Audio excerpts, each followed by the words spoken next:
ప్రభువునందు ప్రియ దేవుని బిడ్డలారా, the God of the Bible అనే అంశములో ఒక నూతన వర్తమానము. ఈ వాక్య భాగమును మనకు అందించిన వారు ఏలూరు నివాసితులు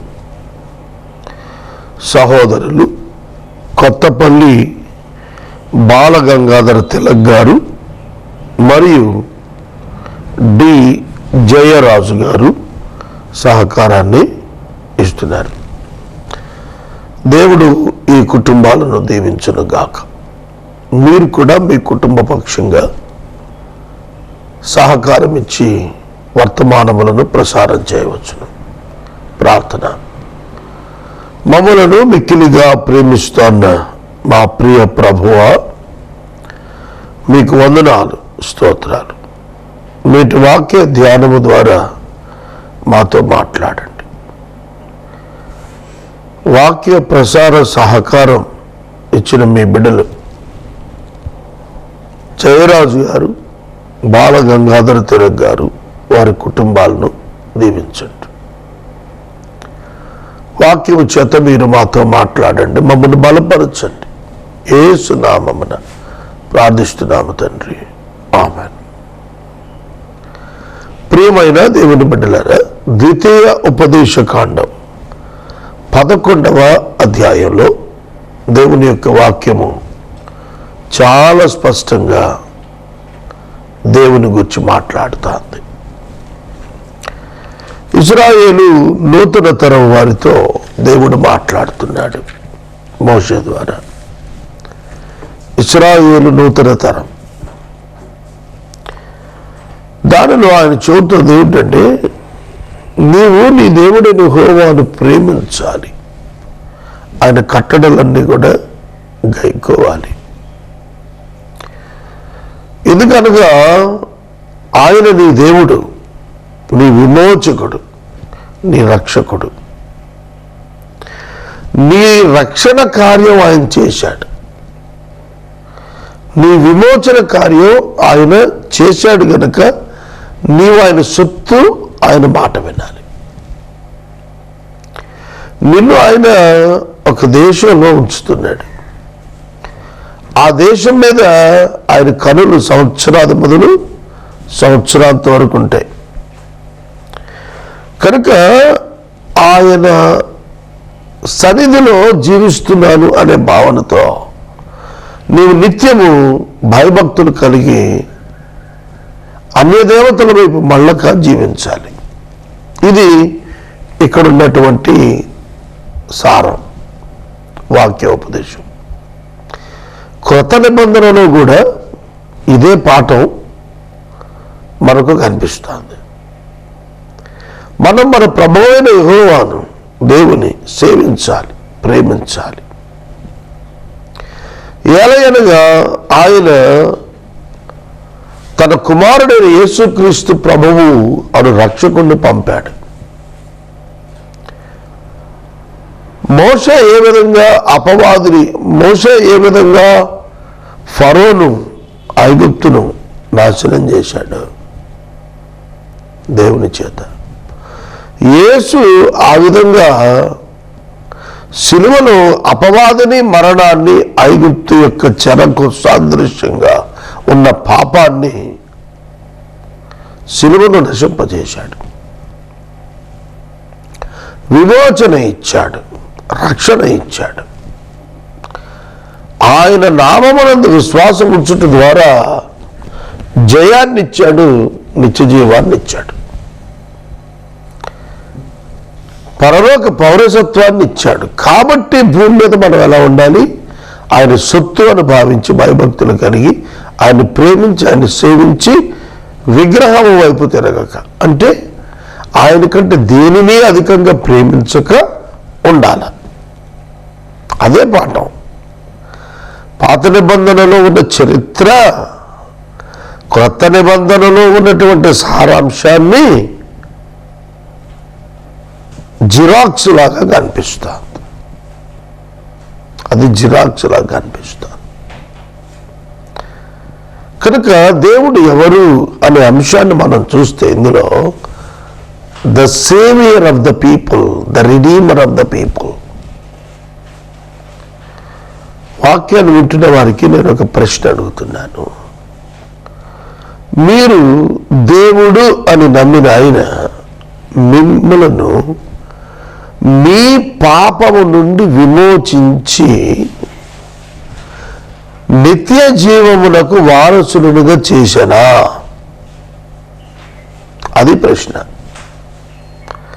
అలా చేయబడకపోతే మీరు ప్రమాదంలో ఉన్నట్లు, నిత్య నరకాగ్నికి వెళ్ళే ప్రమాదంలో ఉన్నట్లు. మీరు మీ పాపమునందే జీవిస్తూ మీ పాపమునందే మరణించినట్లయితే, అనగా విశ్వసింపక మరణించినట్లయితే, మీ పాపమును బట్టి తీర్పు దినమున ప్రభువును అంగీకరింపని కారణమున దేవుని చేత మీరు అగ్నిగుండానికి పంపబడతారు.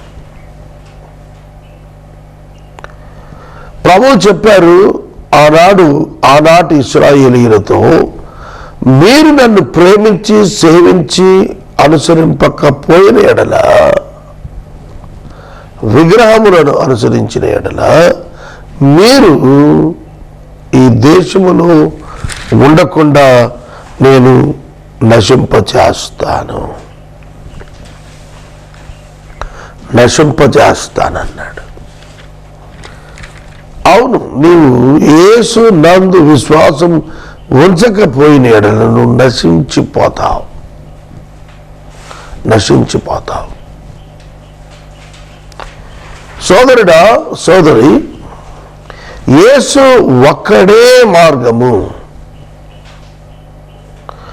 యేసు ఒక్కడే మార్గము. ఏ మానవుడు తన నీతి క్రియల చేత పరలోకాన్ని చేరలేడు.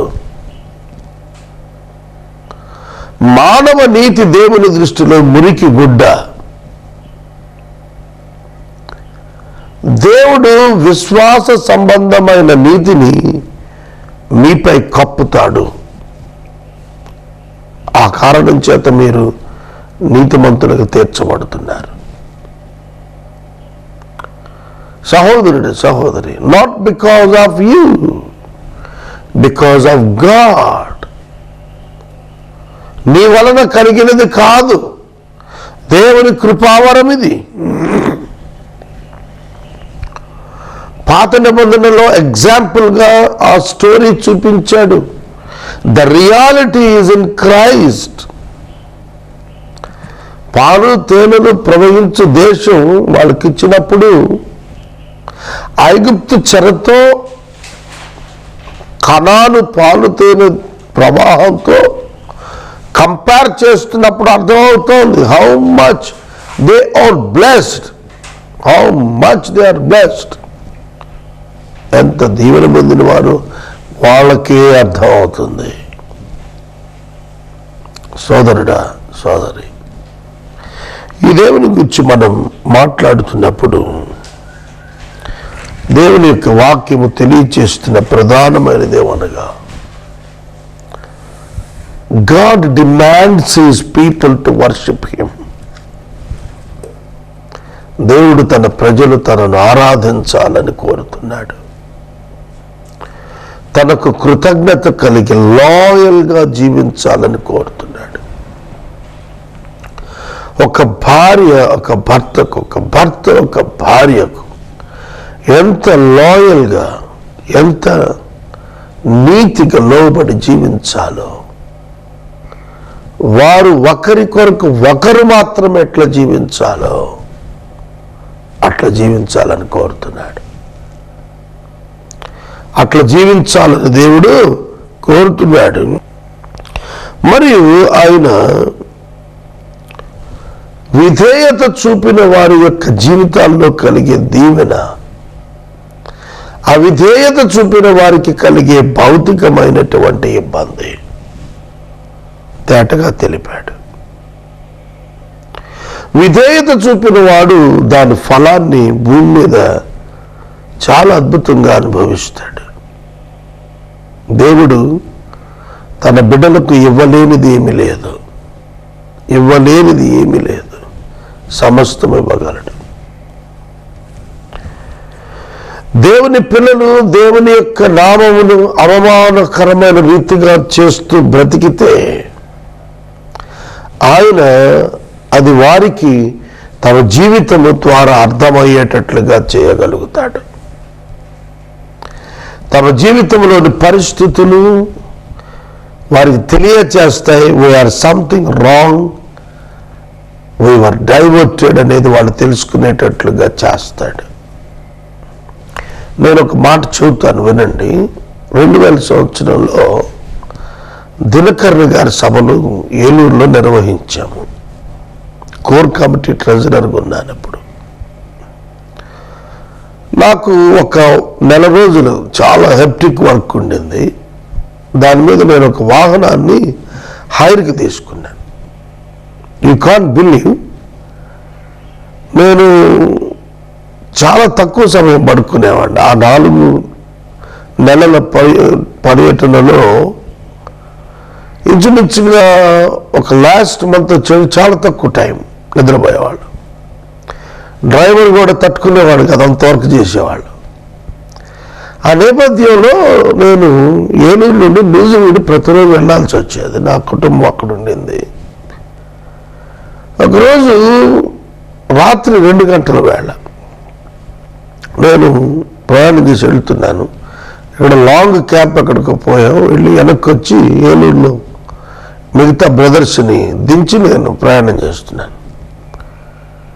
డ్రైవర్ కారు నడిపించాలి కానీ వాడు పడుకున్నాడు. నేను డ్రైవ్ చేస్తున్నాను.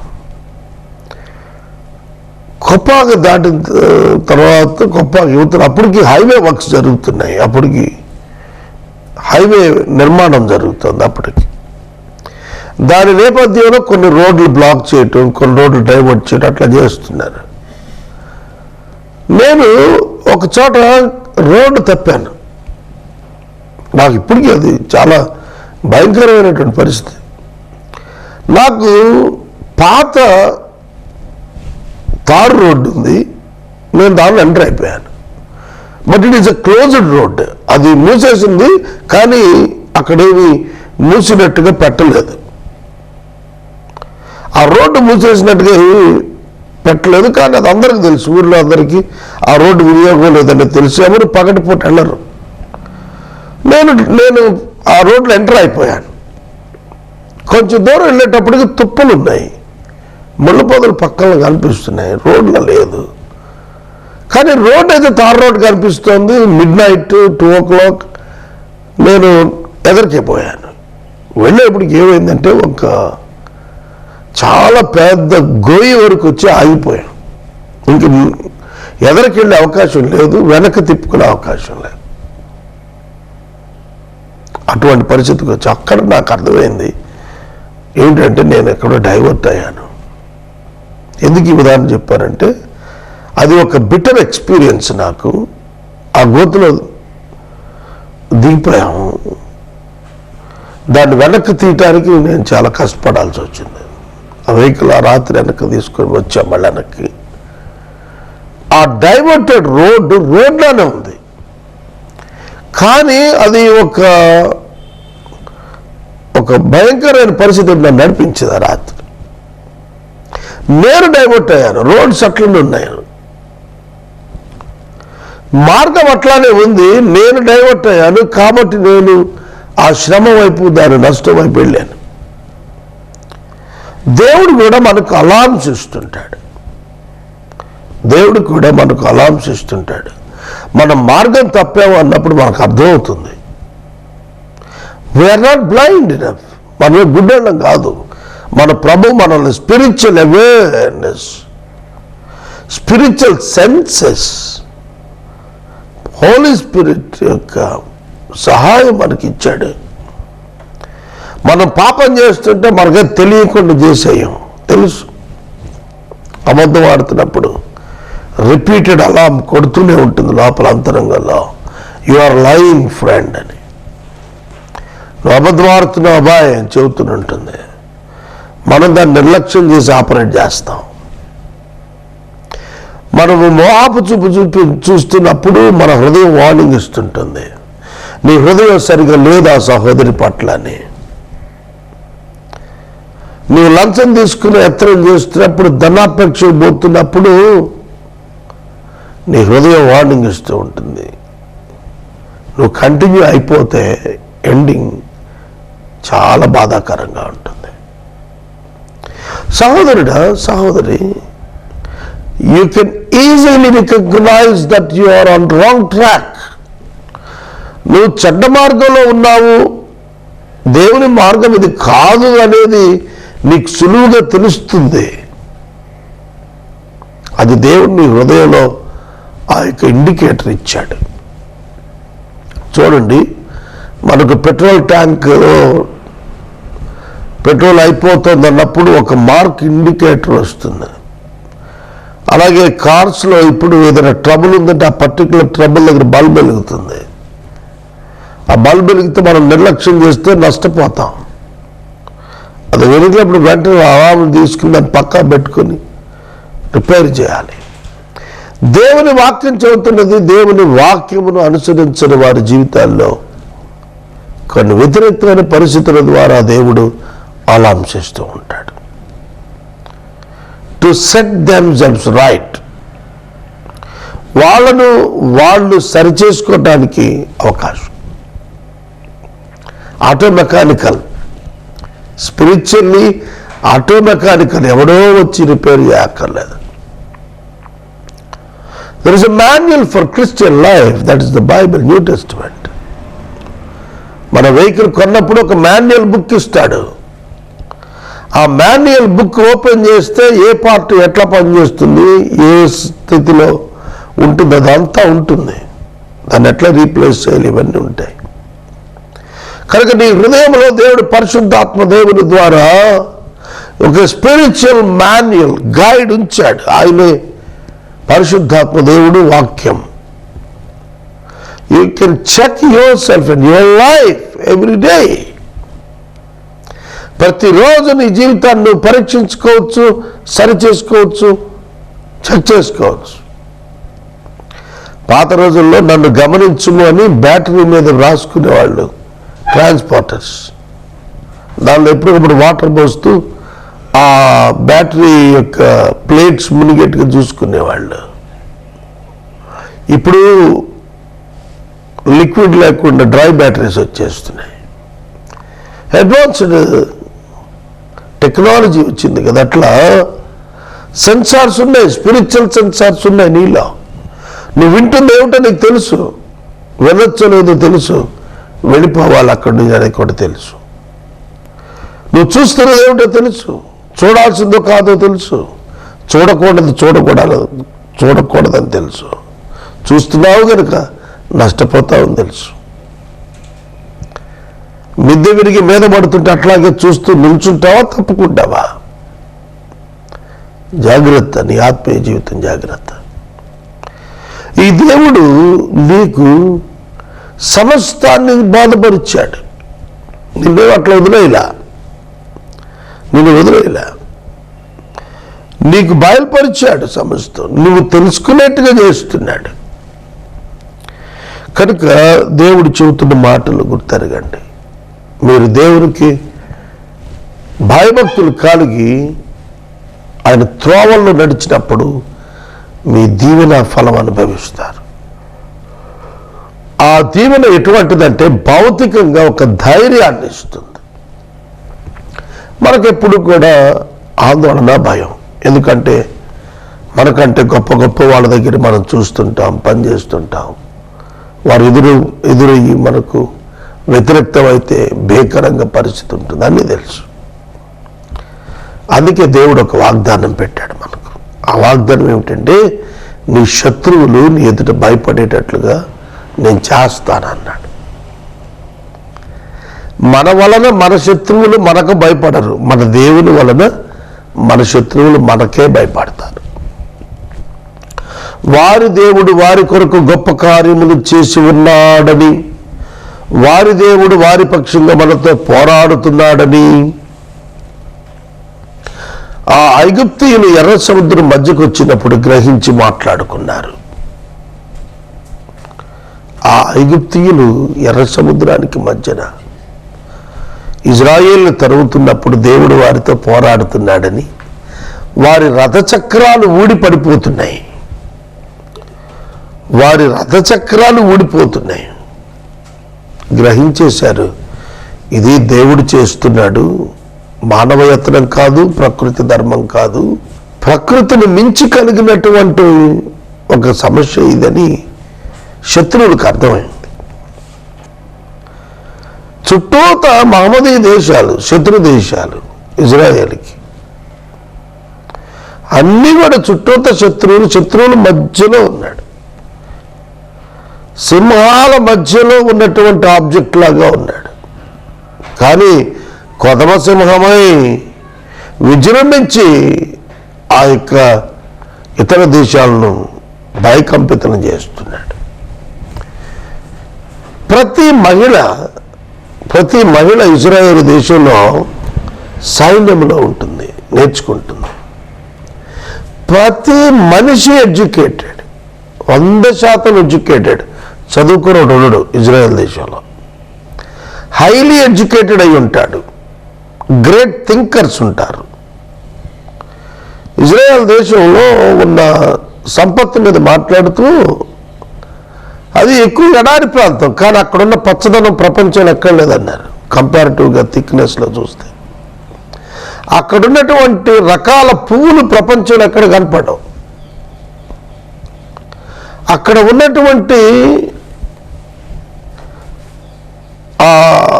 పిలిగ్రిమేజెస్ ప్రపంచంలో ఇంకెక్కడ కూడా లేదు. అవన్నీ వర్ణించుకుంటూ వెళ్ళాడు ఆయన, చెబుతూ the power of the army is great అన్నాడు. అమెరికన్ టెక్నాలజీని మించినటువంటి సాంకేతికత, యుద్ధ నీతి వాళ్ళ దగ్గర ఉందన్నాడు. వారితో పోరాటం ఎవరికి చేత కాదన్నాడు. ఎందుకంటున్నారు ఇవన్నీ, ప్రపంచం అంతా ఎందుకంటున్నారంటే వాళ్ళతో దేవుడు ఉన్నాడు అనే భావన. వాస్తవంగా వాళ్ళు ఇప్పుడు దేవుని విడిచి ఉన్నారు. దేవుని వాగ్దానాలు వారి పట్ల చేయబడి ఉన్నప్పటికీ కూడా సీజ్డ్ కండిషన్లో ఉన్నాయి, చలనం లేని స్థితిలో ఉన్నారు ఇప్పుడు వాళ్ళు. అయినా వాళ్ళు అలా ఉన్నారంటే ఒకవేళ దేవుడు వారితో ఉండుంటే ఎంత ఫోర్స్గా ఉండేవాళ్ళో మీరు అర్థం చేసుకోండి. బికాజ్ ఆఫ్ గాడ్, దేవుడి కారణంగా. నేను మనం చేస్తున్నాను, నీ శత్రువులు నీకు భయపడేటట్లుగా దేవుడు చేస్తాడు. ఇది నా లైఫ్లో పర్సనల్గా నేను ఎక్స్పీరియన్స్ చేశాను. గత కొన్ని సంవత్సరాల్లో దేవుడు నన్ను ఆశీర్వదించిన రీతి, దేవుడు నన్ను వృద్ధి చేసిన రీతి, దేవుడు నాకు ప్రభావాన్ని కల్పించిన తీరు, నా వ్యతిరేకమైన వ్యక్తుల యొక్క జీవితాలను ఆయన నియంత్రించిన తీరు, నా పట్ల వారి యొక్క ప్రవర్తన నియంత్రించిన తీరు నేను చూచినప్పుడు నాకు ఇప్పటికీ చాలా ఆశ్చర్యం. వాయ్, నాలో జీరో, నాలో ఏమీ లేదు, ఆ దేవుడే, ఆ ప్రభువే. ఏ మనుషుడు మీ ఎదుట నిలబడడు, తాను చెప్పినట్లు యెహోవా మీరు అడుగుపెట్టు దేశమున మీ బెదురు, మీ భయం వాళ్ళందరికీ పుట్టిస్తాడు. మీరంటే భయాన్ని అందరికీ పుట్టించేస్తాడు. అది ఆ దేవుడి గొప్పదనం. రెస్పెక్ట్ కలుగు చేస్తాడు, ఫియర్ కలుగు చేస్తాడు మీ పట్ల ఇతరులకు. తర్వాత ఈ గొప్ప దేవుడు చెప్పినది ఏమిటంటే, మీరు నన్ను వెంబడించినప్పుడు I have given you the guarantee of living in this country.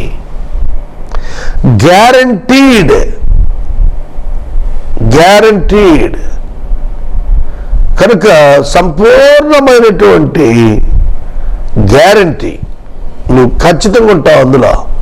నేను చెబుతున్నాను, nothing will happen to you, nothing will touch you. ఏది నిన్ను ముట్టలేదు, నిన్ను కదపలేదు, నువ్వు స్థిరంగా ఉంటావు. ఇది గ్యారంటీ ఇస్తున్నాను. God's guarantee is with them and with us also who are in Christ. క్రీస్తునందున్న వారికి రక్షణ గ్యారంటీడ్, ఇవ్వబడింది. Yes, no doubt in it, ఏం అనుమానం లేదు. రక్షణ అనుగ్రహించబడింది, అది పోదు. హృదయ సున్నతి చెందిన వారం మనం. బాహ్య సున్నతిని మాపలేడు ఏ మానవుడు. అలాగే దేవుడిచ్చిన రక్షణను, ఆ గొప్ప కృపను ఎవడు చెరపలేడు, తీసేయలేడు. ఆఖరికి నీ పాపం కూడా దేవుని నుండి నిన్ను దూరం చేయలేదు. That is the relationship God established in new testament. Fellowship disturbance కానీ రిలేషన్షిప్ డిస్టర్బెన్స్ రాదు. ఈ గ్రేస్ అర్థం చేసుకోండి, ఈ గ్రేస్ అర్థం చేసుకోండి. మీకోసం ప్రార్థిస్తాను. ఎపిసోడ్ సహకారం ఇచ్చిన సహోదరులు ఇరువురు ఏలూరులో నివాసితులు శ్రీ కొత్తపల్లి బాలగంగాధర తిలక్ గారు మరియు డి జయరాజు గారు సహకరిస్తున్నారు. వీరిని ప్రభు ఆశీర్వదించను గాక. ప్రార్థన. మమ్మల్ని ప్రేమిస్తున్న తండ్రి, మీకు వందనాలు.